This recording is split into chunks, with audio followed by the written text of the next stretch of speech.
So just today we'll cover this particular topic or hypothesis testing, and it's a slightly vast topic,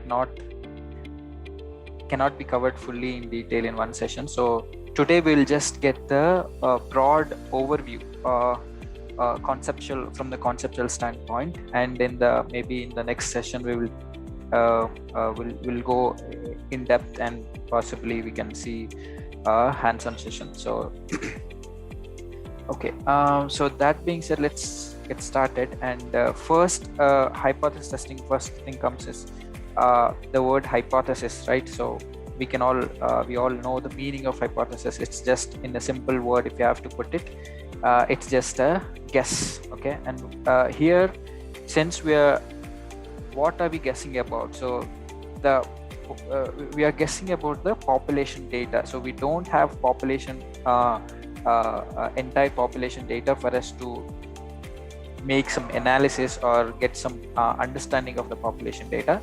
So we obviously make some guesses about the population data, and these are what we call hypothesis. And it could be about anything. So for example, let's say if you are trying to understand, for example, just who is the best Indian captain in terms of performance, like number of wins or losses, etc. So that is something which can be hypothesis. That question can be hypothesis. Hey, Dhoni could be maybe the best captain. So it's a hypothesis. We have to now, once you make a hypothesis like that, it could be a true or it could be a false. It's just a guess, as I said. So we have to go ahead and test that hypothesis if it's true or false. And for that, there are certain set of statistical tests that we need to perform in order to identify if the hypothesis that we claimed is actually true or false. And that set of tests, whatever we do, procedures, is called normally hypothesis testing. We will get into the in today's session. We will not cover in detail about what these tests are. We will just try, as I said, we'll try and get a conceptual, or in fact a pilot view of what happens in hypothesis testing. And in later sessions, we will dig a little deeper and see what is statistical tests and interpret in detail. Okay. So before now, let's understand the basic terminology of hypothesis testing. What are the common terms in hypothesis testing? And the first and most important one is something called, you might have heard about it, null hypothesis. Okay, so null hypothesis, you can, to explain it in simple terms, it's something that let's say you have an assumption or a guess that you wanted to prove. Null hypothesis is just the negation of that. So for example, in the previous example that we saw, our assumption was, our hypothesis was, Dhoni was the best Indian captain, right?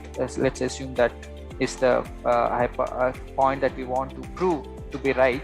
In that case, our null hypothesis will be to assume that Dhoni is not a best captain. So that would be our null hypothesis. So against the claim what we want to prove. So let's take a couple of some examples that we can relate to.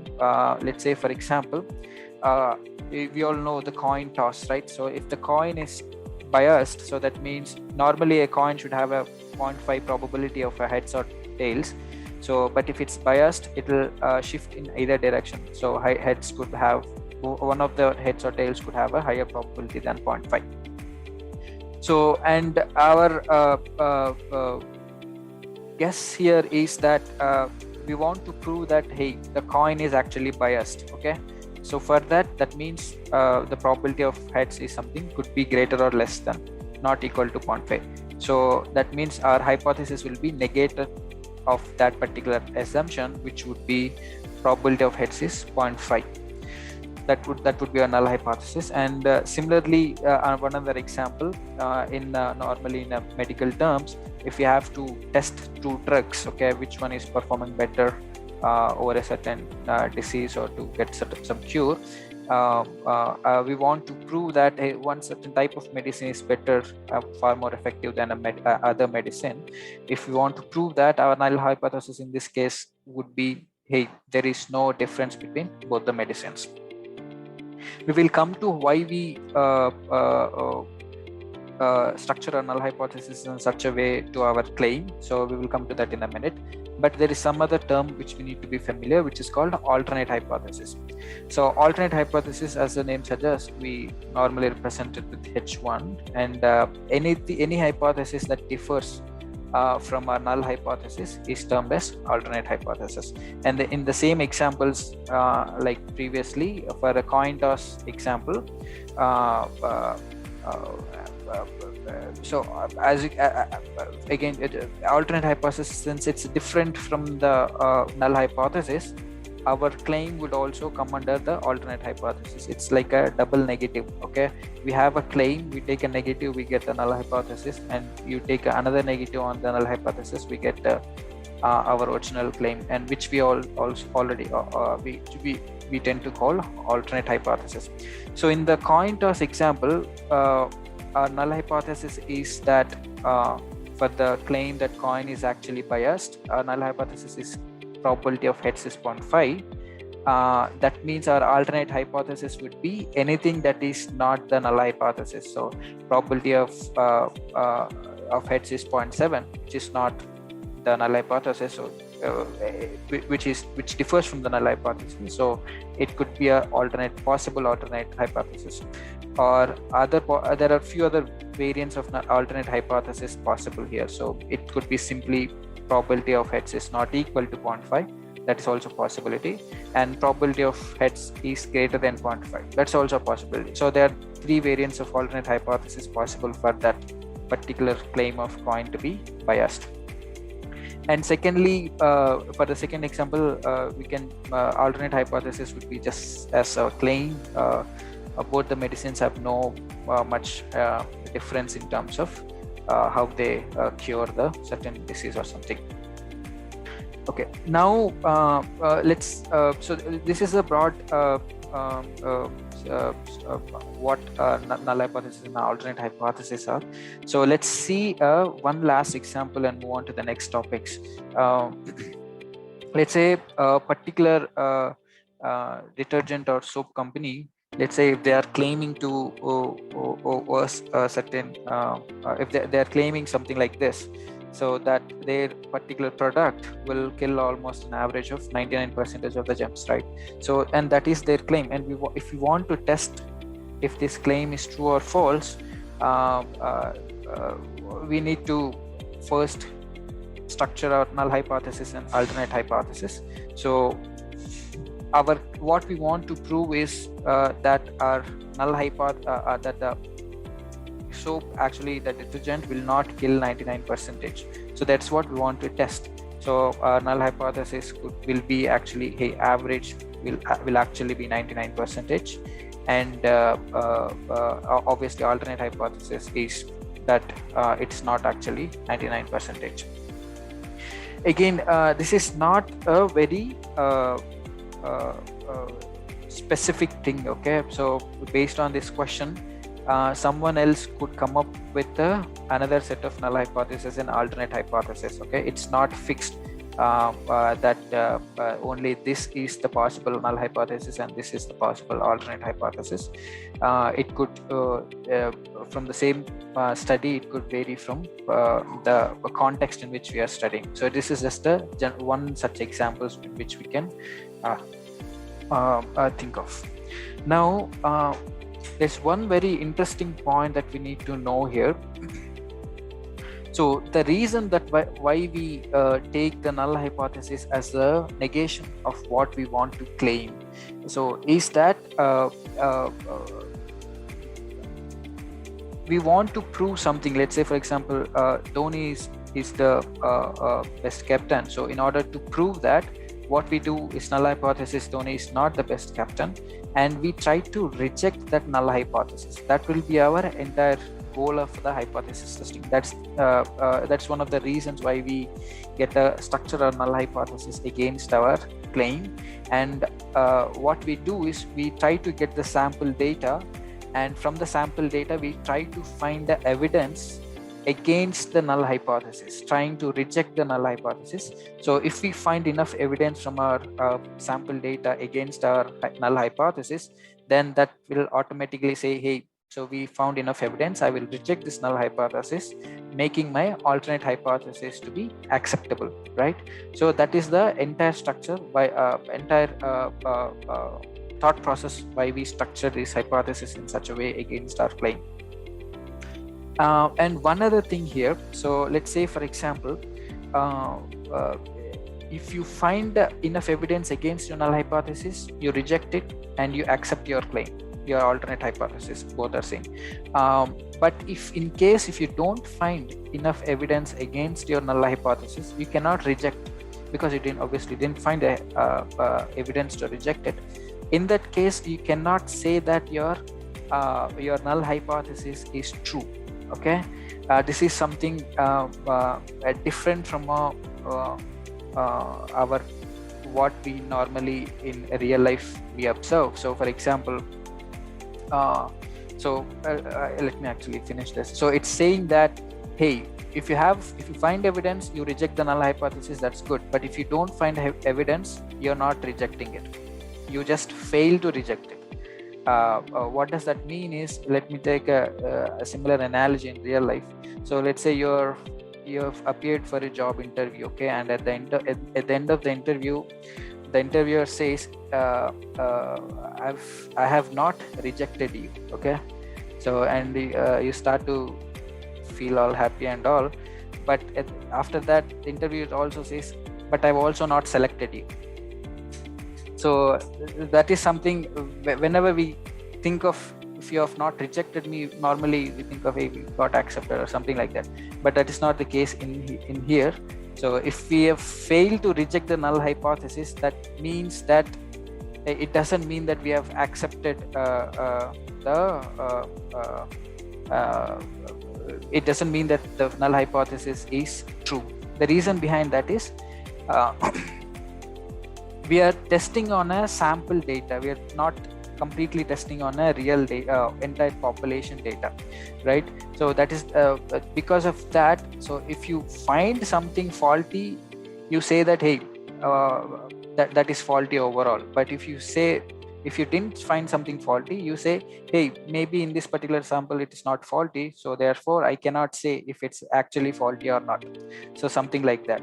So on the same basis, just to recap, if you find evidence from your sample data against your null hypothesis, you reject it. But if you don't find evidence against your null hypothesis, you don't accept it, but you just say, I fail to reject it. So that is the concept here. Okay, so that is the little bit about null hypothesis and alternate hypothesis. Let's go a little further, and there is something called a one-tailed hypothesis. So let me actually explain it in my own terms here. That will be easier to understand. So remember, we have null hypothesis, and based on that null hypothesis, we have generated alternate hypothesis, right? Now, this alternate hypothesis, as we seen earlier, could be for a single null hypothesis, like a coin toss example. We could have multiple alternate hypotheses, right? Now we need to see if our alternate hypothesis is based on the type of the alternate hypothesis we have. This one-tailed hypothesis is defined. So for example, if your alternate hypothesis, let's say if your null hypothesis is claiming that my mean of an average height, let's say the average height of a building in Hyderabad, right? Let's say it's 20 meters. It's less than or equal to 20 meters. Let's say that is your null hypothesis. Then your alternate hypothesis would be, my average height is actually greater than 20 meters. Now, if you would see that your alternate hypothesis is inclining one direction, so that means it cannot take any values less than 20. It can only take values greater than 20. So this sort of hypothesis, where the alternate hypothesis takes only one direction, is what we call one-tailed hypothesis. It need not necessarily be greater than, it could also be other way around as well. It could also be less than. So that's what those type of hypothesis where our alternate hypothesis takes one specific direction, either less than or greater than, is what we call one-tailed hypothesis. And the visual there on the right side is a specific case of where my hypothesis value is less than a certain hypothesis. I'm sorry, alternate hypothesis is showing that the mean should be less than a certain value, and whenever it is less than, we call that particular type of hypothesis as a left-tailed test. It's a variant of one-tailed hypothesis, and it's a similar example but we have given. And just like how it could be a less than, it could also be greater than. So this is another variant which we call the right-tailed test, and both these are the one-tailed hypothesis. Now there is now let's move to this one. Two-tailed hypothesis is like having both the possibilities in your alternate hypothesis. So your alternate hypothesis can not only be less or greater but individually, but it can be both at the same time. So that happens when you specify a certain value for your mean. So for example, let's take this example. If my null hypothesis is specifying that mean is 100, then my alternate hypothesis is mean not equal to 100. That means even if it's less than 100, it's a possible alternate hypothesis, and if it's greater than 100, it's also a possible alternate hypothesis. So it's unlike earlier in the one-tailed hypothesis, here it's taking both the directions, less than and greater than. So we call such type of hypothesis as two-tailed hypothesis, and we can see the visual on the right side for the same. So far clear on this null hypothesis, alternate hypothesis, and single and two-tailed hypothesis? Okay, now let's move to one other, in fact, most important concept relating to hypothesis testing is the errors. Okay. So error, as you normally, it's a as I said, hypothesis is just a guess, and we could be wrong about it, right? We need not necessarily all the hypotheses that we make are right.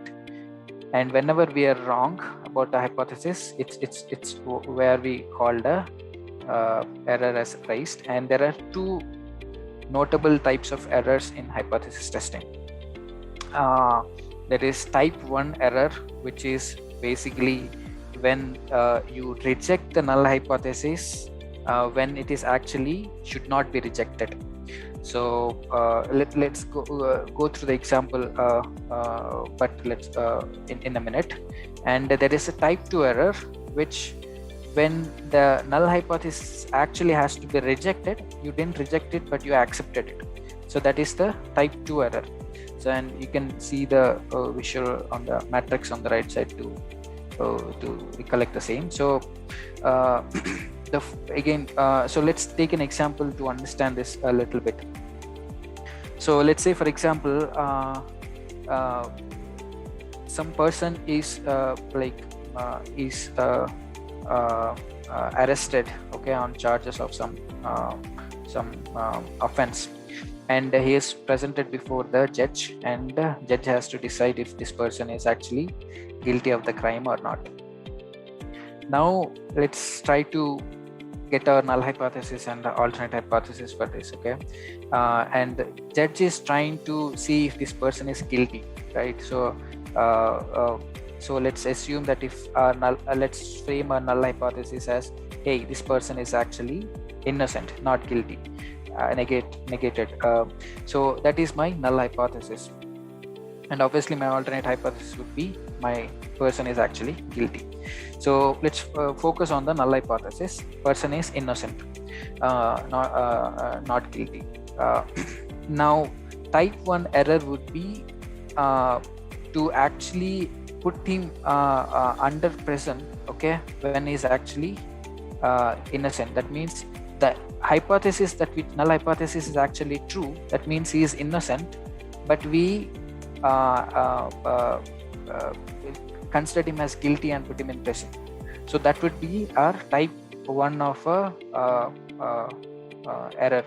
When the prisoner is not actually guilty, we consider him as guilty. And type 2 obviously would be prisoner is actually release that person when the person is actually guilty. So that would be our type 2, where our null hypothesis is false, which is the person is innocent, but we released him assuming that our null hypothesis that he is innocent is true. So that is the type 2 error. So just that is just an analogy for you to understand. So one other important okay, so of these type 1 and type 2 errors, so so whenever we do hypothesis testing, we need to keep track of, hey, what is the chance that if I'm of the hypothesis testing that I'm doing, if I'm claiming something, what is the chance that there could be a type 1 error or a type 2 error. So, and to estimate that chance, we have introduced something called, we get some terms called alpha, which is the probability of type 1 error happening. And we also call that, give it another name called significance level, or there is another term called size of a critical region, alpha. Okay, we will come to all these terms in the upcoming slides, but for the timing you have to consider just alpha is the type 1 rate error. What is the probability that the type 1 error could happen? And similarly, beta is the rate at which type 2 error could happen. So it's normally called as power of the test. Okay, now that you know the terminology here, let me just take 1 minute to explain one other important aspect here. So whenever, obviously we don't beat any analysis, we don't like errors, we would try to reduce the errors as much as possible, but the chance what happens here is, when we I'll not go too detail in it, but I'll just, when we try to reduce one type of error here, normally what happens is the other type of error will increase. So if you reduce type 1 error, then your type 2 error will tend to increase, and it will work on the other. If you tend to reduce type 2 error, type 1 error will increase. And normally in any analysis, normally you take your hypothesis and etc., all of that, in a way that you're you come to an optimal position, optimal balance between type 1 error and type 2 error. But there will be cases where one of those errors is more severe, more dangerous than the another error. Okay, in that case, what will happen is you tend to give a little freedom to the less dangerous error. It's okay if that happens, it's okay if that error happens, but this you'll tend to focus more, be critical more on the more dangerous error, and say, hey, this error, no matter, even at the cost of type, let's assume the other less critical errors, this error should not happen. So those sort of cases will also happen. Let me just give you a broad example and we'll go further. So for example, take a case of a credit card fraud detection, right? So if you use a credit card normally what these credit card companies do is, based on your transaction history, they try to assess if the particular transaction of yours is actually credible, I mean, or could it be a fraud transaction. So now here, let's say the errors, what kind of errors it could be. Let's say a company is trying to detect a particular transaction is fraud or not. Your null hypothesis could be, let's say, not null hypothesis, let's say error could be you're actually putting up a valid and non-fraud transaction as a fraud. So that could be your error. And the other error could be you're actually terming a fraud transaction as not fraud transaction. So these are two errors possible. And if you notice these two errors, one of them is more dangerous than the other one. It's okay if your customer receives a cautionary message saying, hey, is this transaction made by you, etc., that is citing that basically where you are considering original perfect non-fraud transaction as a fraud transaction, and you're sending the message alert to your customer. That's okay. But on the other hand, that's a error that you can tolerate. But on the other hand, where the actual fraud transaction is considered as not fraud is something that which you cannot tolerate, so that is more severe. So those kind of things will also happen. There are plenty of examples like that, where certain type of error is less tolerable than the other error. Okay, and so now what else we need to cover here? I think that's pretty much about on a pretty broad level about type 1 and type 2 errors. Let's go to other next. So there is a term called critical region. Okay, let me actually not go to the definition first. So if you would see this one-tailed and two-tailed distributions, right? So think of these distributions as it's like a sampling distribution, the concept that which we saw, sampling distribution of means. Okay, it could be of any statistic, but let's for the explanation sake, let's assume that the statistic of interest is mean. So the distribution that we see in each of those graphs is a sampling distribution of means. And if you would notice one thing, what is on the x-axis we have a scale of means, okay, and on the y-axis is the probability that that particular mean could be your sample mean, right? Your population mean. That is the probability. Now, if you would notice the values on the edge, these extreme values, they have a very less probability, right? So on the y-axis value is very small. So the probability that your mean could actually fall in this range is very less. That's what this distribution is telling us. Now, assume that you took a sample and your sample mean happened to be here, okay, in the very left corner of this distribution.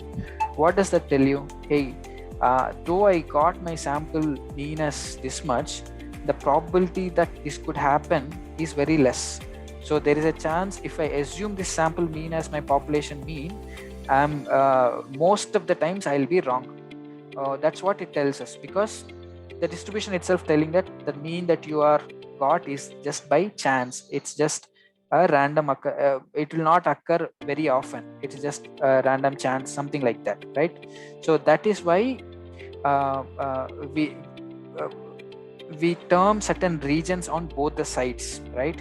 Where if the mean falls in that region, we call it, hey, it could have considered, don't take it so seriously. Just take it like, hey, this mean could have just occurred by chance. It's not very significant.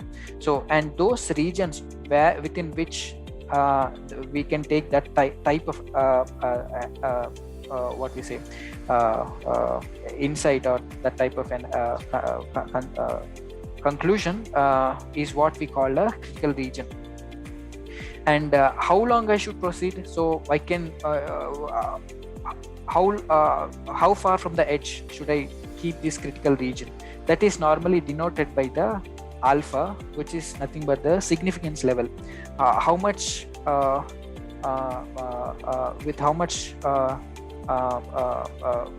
tolerance, okay, you can consider alpha as a tolerance. I can give it. If I have more tolerance, more alpha, that means my critical region will be moving towards left, towards the center from both directions. That means my gray region will be higher. So this is the like in simple terms, critical region what it is. And in the left-tailed, we can have only, since our mean can only go in one direction, we have critical region only on one direction, on one side.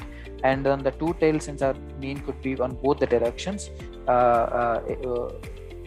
it is normally on both sides. So this is about a critical region, and the values for which we get the distinction between this critical region and the normal region is what we call as critical values. Okay, so whenever we get the sample statistic within, if we see that sample statistic is falling within this critical region, we go ahead and directly reject the null hypothesis. Okay, if our statistic is not falling inside this critical region, inside the if it is outside the tolerance region or this particular critical region, we do not reject the null hypothesis. So this is the broad basis on which we tend to reject or do not reject the null hypothesis. Let me see.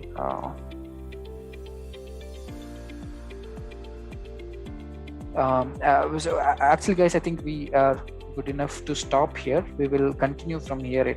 We have quite some more content to cover.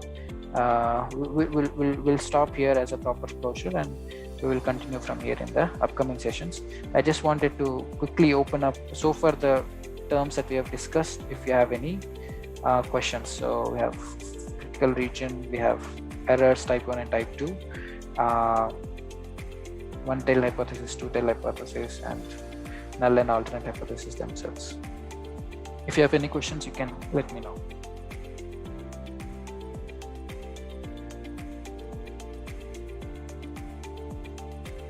Okay,